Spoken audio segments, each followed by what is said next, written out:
আমাদের প্রিয় কলকাতা শহরের পাড়ায় পাড়ায় অলিতে গলিতে রয়েছে অনেক পুরনো বিভিন্ন দেবদেবীর মন্দির। তার মধ্যে বোধহয় কালী মন্দিরের সংখ্যাই একটু বেশি, তারপরই আসে শিব মন্দির এবং অন্যান্য দেবদেবীর মন্দির। তবে কলকাতায় বেশ কিছু প্রাচীন শিব মন্দির রয়েছে। এর আগের ভিডিওতে আপনাদের কলেজ স্ট্রিটের একটি 220 বছরের প্রাচীন শিব মন্দিরের ভিডিও দেখিয়েছিলাম। আপনাদের সেই ভিডিও খুবই ভালো লেগেছিল। তবে এই শিব মন্দির প্রসঙ্গে একটা কথা বলি, কলকাতায় কিন্তু একক শিব মন্দিরের সংখ্যাই বেশি। জোড়া শিব মন্দির বা একই জায়গায় পাশাপাশি দুটি শিব মন্দির রয়েছে এমন নিদর্শন কলকাতা শহরে কিন্তু খুব কমই আছে। আজ আমি আপনাদের দেখাবো সেই রকমই একটি জোড়া শিব মন্দির। আপনারা পর্দায় দেখতে পাচ্ছেন জোড়া শিব মন্দিরের ছবি। তবে এই জোড়া শিব মন্দির কোথায় অবস্থিত এবং এখানে কি করে আসবেন সব বলবো আপনাদের। গিরিশ পার্ক মেট্রো স্টেশনে নেমে 2 নম্বর গেট দিয়ে বেরোলেই পাবেন সেন্ট্রাল এভিনিউ। আর এই সেন্ট্রাল এভিনিউর বাঁদিকের ফুটপাথ ধরে উত্তর দিকে একটু এগিয়ে গেলেই পড়বে বিডন স্ট্রিট আর সেন্ট্রাল এভিনিউর ক্রসিং।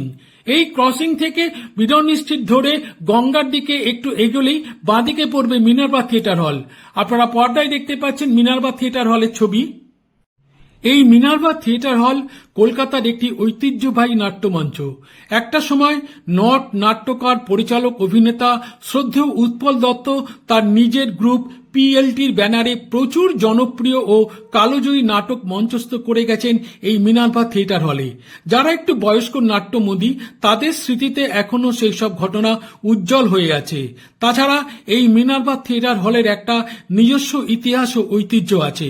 সময় পেলে বলা যাবে সে কথা। চলুন আমরা এই বিডন স্ট্রিট ধরে আর একটু এগিয়ে যাই, তাহলে ডান দিকে পড়বে গড়নহাটা স্ট্রিট, সেখানেই রয়েছে এই জোড়া শিব মন্দির। আমরা এখন দাঁড়িয়ে আছি বিডন স্ট্রিটের, যেখান থেকে গড়নহাটা স্ট্রিট বের হয়ে পাড়ার ভিতর ঢুকে গেছে ঠিক সেই জায়গায়। আমাদের সামনে বিডন স্ট্রিট। এই বিডন স্ট্রিট ধরে বাঁদিকে গেলে পড়বে সেন্ট্রাল এভিনিউ, আর ডান দিক দিয়ে চলে যাওয়া যাবে নিমতলা ঘাট ও নিমতলা মহাশ্মশানে। আমরা এবারে গড়নহাটা স্ট্রিটের ভেতরে প্রবেশ করব। আপনারা দেখতে পাচ্ছেন গড়নহাটা স্ট্রিট আমাদের সামনে রয়েছে। এই রাস্তা ধরে সোজা গেলেই পাওয়া যাবে সেই জোড়া শিব মন্দির। আপনারা পর্দায় দেখতে পাচ্ছেন জোড়া শিব মন্দিরের ছবি। চলুন এই রাস্তা ধরে পাড়ার ভেতরে ঢুকে যাই আমরা এখন গড়নহাটা স্ট্রিটের ভেতরে ঢুকে পড়েছি। পর্দায় যে রাস্তাটি আপনারা দেখতে পাচ্ছেন সেটি হলো গড়নহাটা স্ট্রিট। দেখাবো আপনাদের সেই ছবি।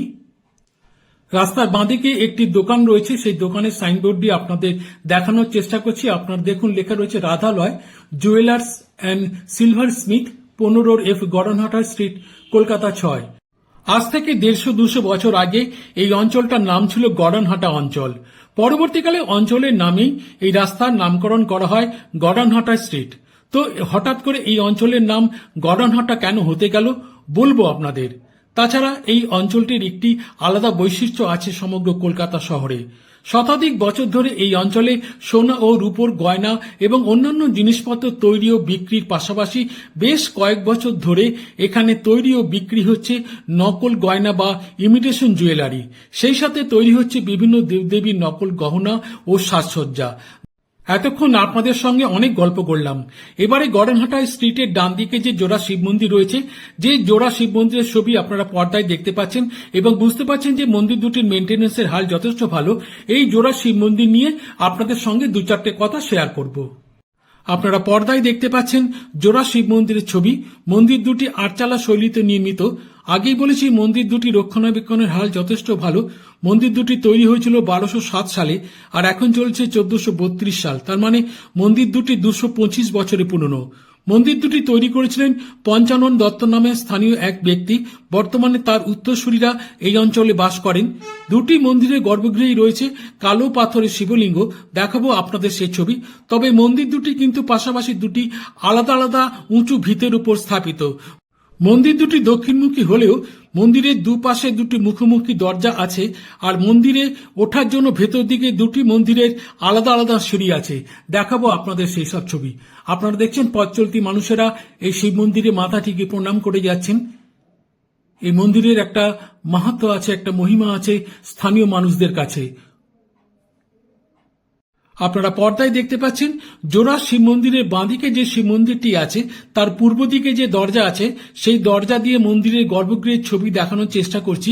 তবে এটি কিন্তু মূল দরজা নয়। আপনারা দেখতে পাচ্ছেন মন্দিরের গর্ভগৃহে কালো পাথরের মাঝারি আকারে শিবলিঙ্গ রয়েছে, আর শিবলিঙ্গের মাথার দিকটি বোধহয় তামার পাত দিয়ে মোড়া রয়েছে, আর শিবলিঙ্গটিকে জড়িয়ে আছে একটি ধাতব সাপ, আর তার পাশে রয়েছে ত্রিশূল ও ডমরু, আর কুলুঙ্গিতে রয়েছে বাবা মহাদেবের একটি ছবি। সেই ছবি আপনাদের দেখানোর চেষ্টা করলাম। এটি হলো মন্দিরের মূল প্রবেশপথের ছবি, অর্থাৎ দক্ষিণ দিকের প্রবেশপথের ছবি, যে প্রবেশপথটি রয়েছে রাস্তার দিকে। মন্দিরের গর্ভগৃহে রয়েছে কালো পাথরের মাঝারি আকারের শিবলিঙ্গ, যে শিবলিঙ্গের ছবি আপনাদের আগেই দেখিয়েছি, আর গর্ভগৃহের মেঝে এবং দেয়ালে সুন্দর টাইলস লাগানো হয়েছে, আপনাদের দেখাচ্ছি সেই ছবি। আর ধাতব সাপটি আপনাদের আগেও দেখিয়েছি, যেটি শিবলিঙ্গটিকে জড়িয়ে রয়েছে, এবং পাশে ত্রিশূল ও ডমরুর ছবি আপনাদের দেখিয়েছি। এবারে দেখাচ্ছি এই শিবলিঙ্গের পেছনের দেয়ালে যে কুলঙ্গিতে বজরংবলীর মূর্তি আছে, সেই বজরংবলীর মূর্তি আপনাদের দেখানোর চেষ্টা করছি। এই বজরংবলী মূর্তির ওপরের দেয়ালেই রয়েছে মা তারার একটি ছবি, সেই ছবি আপনাদের দেখানোর চেষ্টা করছি। আর উপর থেকে একটি ঘন্টা ঝুলছে, সেই ঘন্টার ছবি আপনাদের দেখানোর চেষ্টা করলাম। এবারে দেখাচ্ছি মন্দিরের সেই প্রতিষ্ঠা ফলক, যেখানে প্রতিষ্ঠাতার নাম এবং সাল লেখা রয়েছে। দেখুন, এই ফলকে লেখা রয়েছে শিব মন্দির প্রতিষ্ঠাতা পঞ্চানন দত্ত, স্থাপিত সন 1207 সাল, অর্থাৎ মন্দির দুটি 225 বছরের পুরনো। এবারে আপনাদের জোড়া শিব মন্দিরের ডান দিকে যে শিব মন্দিরটি রয়েছে তার পশ্চিম দিকে যে দরজা রয়েছে, সেই দরজা দিয়ে মন্দিরের গর্ভগৃহের ছবি দেখানোর চেষ্টা করছি। এখানে গর্ভগৃহে দেখতে পাচ্ছেন কালো পাথরের মাঝারি আকারে শিবলিঙ্গ রয়েছে, আগের মন্দিরের মতোই, তবে শিবলিঙ্গের উপরের দিকটা তামার পাত দিয়ে মোড়ানো নয়, আর শিবলিঙ্গটিকে জড়িয়ে আছে তামার তৈরি একটি সাপ, এবং পাশেই রয়েছে ত্রিশূল ও ডমরু, যা আগের মন্দিরও আমরা দেখতে পেয়েছি। এটি হলো মন্দিরের পশ্চিম দিকের দরজা দিয়ে মন্দিরের গর্ভগৃহের ছবি। আর পেছনে কুলঙ্গিতে রয়েছে দেবাদিদেব মহাদেবের ছবি, জগন্নাথ, বলরাম ও সুভদ্রার ছবি।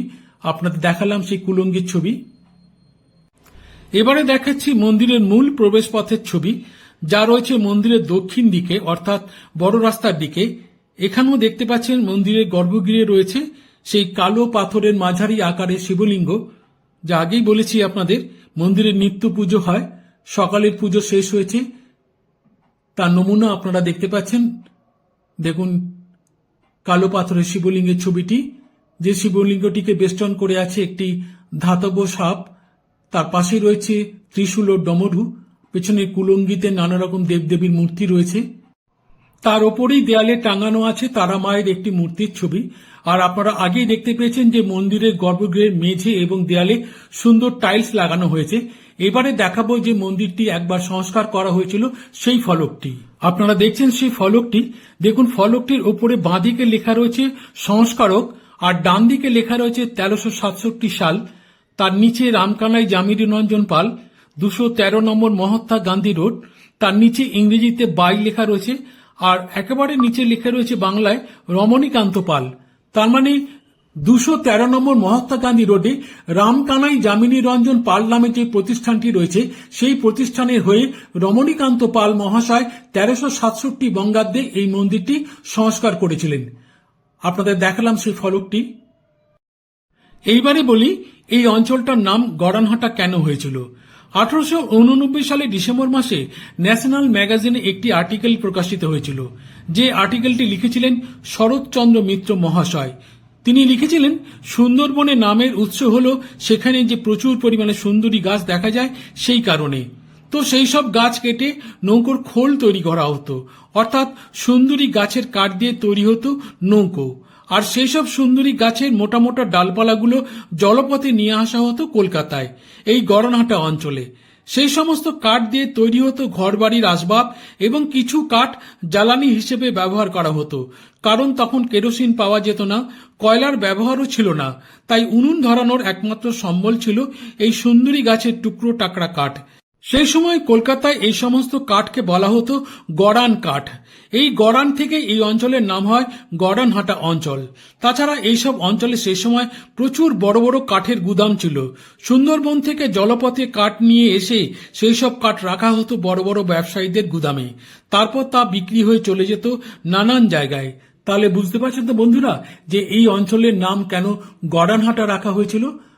আপনারা দেখলেন দোকানের বোর্ডে লেখা রয়েছে যদু পণ্ডিত রোড, তার পাশে ব্র্যাকেটে লেখা রয়েছে গড়ানহাটা।